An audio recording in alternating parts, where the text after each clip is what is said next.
Labą dieną, mano vardas Algirdas Karalius ir šiandien kalbėsim apie fotoskaitymą. Kas čia yra knygos, kodėl jų tiek daug, tai kad yra 50 knygų, kurios iš tikrųjų padarė didžiausią įtaką mano gyvenimui. Apie kiekvieną knygą detaliai jūs galėsite paskaityti mūsų saite, tam, kad jums tikrai būtų lengviau apsispręsti, ar apsimoka skaityti ar ne. O šiandien pristatysiu tokį metodą fotoskaitymą. Daug gavom klausimų, kas tai yra, apie tai daug kas šneka, bet yra daug mitų sukurta. Tai šiandien aš trumpai pademonstruosiu, kas tai yra, trumpai pristatysiu. O jeigu jūs norėsite išmokti, tai iš tikrųjų galėsite ateiti pas mūsų saitą ir ten sužinosit, kur kada galima to išmokti. Taigi fotoskaitimas. Fotoskaitimas paremtas labai paprastų dalykų, apie kurį žmonės jau anksčiau žinojo, bet mokslininkai tik neseniai gavo įrodymų, kad viską, ką smegenys mato, jos fotografuoja. Ir mes turim taip vadinamą foto atmintį. Tik tai dėja, mūsų nei mokyklų, nei institutų niekas nemokino tai naudotis tą foto atmintim. O foto atminties sugebėjimas labai paprastas. 1 sekundė, 2 puslapiai. Čik nufotografuojam. Ką tai reiškia? Tai reiškia, jeigu jūs naudojat fotoskaitimą, tai jūsų skaitimų greitis maždaug prasideda nuo 25 000 žodžių per minutę ir daugiau. Tuo metu, kaip paprasto žmogaus, skaitančių paprastą metodiką, yra apie 250 žodžių. Taigi skirtumas apie 100 kartų.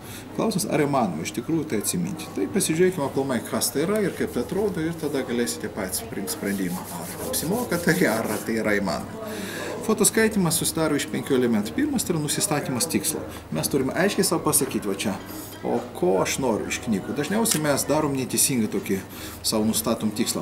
Mes žiūrim knygą ir sakom, na, tai įdomu, ar jinai bus įdomi ar ne. Na, jeigu jūs galvojate įdomi ar ne, tai iš tikrųjų smegenys labai greit sako, neįdomu. Ypač jeigu jūs pradedate skaityti nuo pat pradžios. Mūsų užduotis suformuluoti tokį tikslą, kuris tiesiogiai įtakotų jūsų ateities gyvenimą. Tai reiškia, jeigu aš, pavyzdžiui, skaitau Viktoro Hanseno knygą ir Roberto Aleno Milijonierius per minutę, tai ko gero aš galėčiau savo kokį nustatyti tikslą? Taip, tai yra pakeisti savo finansinę situaciją. Teisingai, taigi aš sakau, aš skaitysiu šitą knygą su tikslu pakeisti savo finansinę situaciją. Turiu labai daug neteisingų finansinių įpročių, noriu suformuoti teisingus milijonieriaus įpročius. O tai yra paprastas žingsnis. Pirmas, nustatyti tikslą. Antras, man reikia trumpai susipažinti su knyga. Ir ko aš tenais ieškau? Ieškau aplamai tokių dalykų, iš kokių dalių jinai susidaro. Taip, pasižiūriu turinuką. Žiūriu iš kokių skyrių, po to pasižiūriu, kas pabaigoj. Ir dar ieškau tų vadinamų trigerių. Tai yra žodžiai, kurie duos mano pasąmonė tokią, na, kaip inkariuką, arba tokį ženklą, kad va, čia yra kažkas įdomaus. Be abejo, va, šitose knygose, pavyzdžiui, Roberto Aleno, kurio aš labai mėgstu, dievinu šitą autorių, tai čia tokie žodžiai būtų raktiniai kaip rezidualinės pajamos, tai yra pasyvios pajamos, tai yra filantropinis toksai, reiškia, verslo filosofija, filantropija ir daug kitų. Vat, pavyzdžiui, yra svertų sistema, greitis, pinigų atėjimų. Be abejo, čia bus apie įsitikinimus. O šitų žodžius aš ieškau, nes jie man padės po to trečiame etape, kai aš jau persiu prie tiesioginio fotoskaitimo.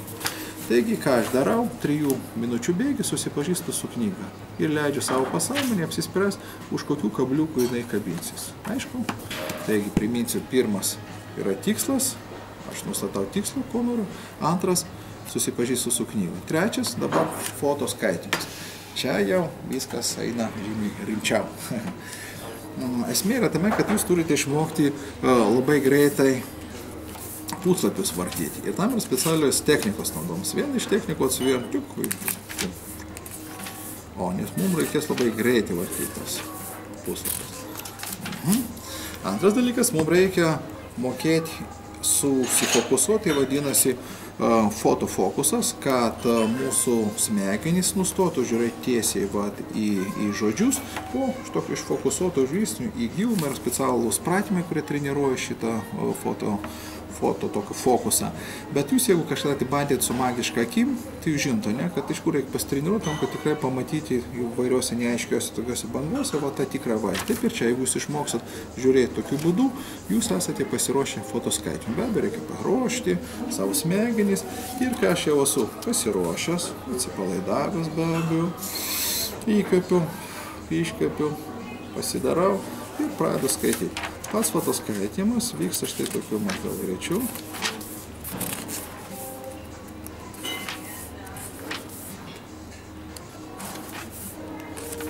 Labai svarbu pagauti ritmą.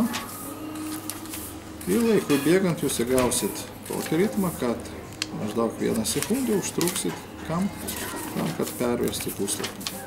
Kas vyksta smegenyse? Vyksta tas procesas, kuris vadinasi fotografavimas.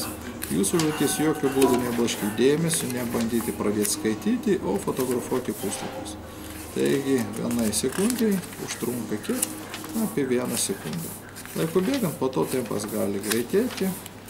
Nepergengti, jeigu vienas kitas puslapis jums prasisuks. Užduotis laiku bėgant priprasti labai švelniai, greitai, tam tikrų ritmų peržiūrėti knygą. Nenorim užimti jūsų laikų, bet noriu pasakyti, kad vat, kiek čia yra. Čia yra apie 600 puslapių, taigi apie 600 sekundžių užtruks peržiūrimas šitos knygos. Ką aš toliau darau? Toliau aš atsipalaiduoju ir pagal NLP visą technologiją, tradicijas, duodu nuostatą savo smegenims, visą tą informaciją ne tik nufotografuoti ir atsiminti, bet ir integruoti. Yra specialus tiesioginių mokymų procedūrų, kurie leidžia visas gautas žinias transformuoti smegenis ir integruoti į elgesį. Tai reiškia, apeina tą sąmoningą kompetenciją.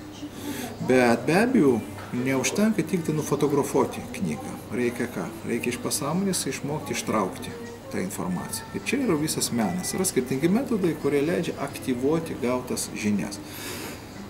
Vienas iš metodų tai yra slaidingo skaitimas, kai jūs po to, galbūt kitą dieną, po 24 valandų, pereinat prie tos pačios knygos, bet jau skaitot kiekvieną puslapį atskirai.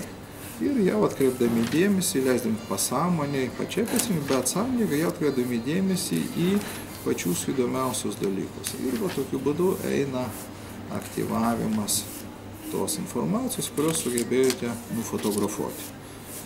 Be abejo, skeptikai pasakys, tai yra neįmanoma, skeptikai pasakys, kad smegenys nieko nefotografuoja, kągi paliksim skeptikus ramybė, jeigu jų smegenys nieko nefotografuoja, tai ką?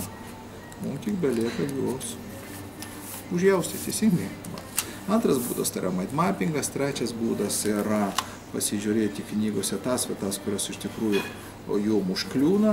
Kitai žodžiais, jeigu jūs kad nors bandėt skaityti Bibliją, taip kaip įprasta skaityti Bibliją, tiesiog atverčiat knygą ir čia surandant atsakymą, tai iš tikrųjų aktyvavimas yra tas 4 etapas, kuris labai panašus kaip Biblijos skaitymas. Kadangi visa informacija yra nufotografuota, mūsų užduotis tiesiog atgaivinti, atkurti, ištraukti iš pasąmonės šią informaciją. Koks jausmas? Kai kurie žmonės klausia, koks yra jausmas po fotoskaitimo? Aš turiu pasakyti, kad kai jūs knygą prieš tai neskaitėte, nufotografuoti ir kitą dieną bandot tokiais fragmentais pasižiūrėti, atsiranda toks déjà vu sindromas, kad tu ją skaitėjai. Pats galiu pasakyti, kad daugelis knygų, kurios iš tikrųjų bandot paprastų būdų arba net greito skaitymų būdų skaityti, man būdavo neįdomu po foto skaitimų. Iš tikrųjų atsirado, ypatingas jausmas. Tai nepaprastai įdomu. Čia tikrai reikia pasižiūrėti. Taigi yra 5 skirtingi būdai, kaip mes aktyvuojam tas žinias.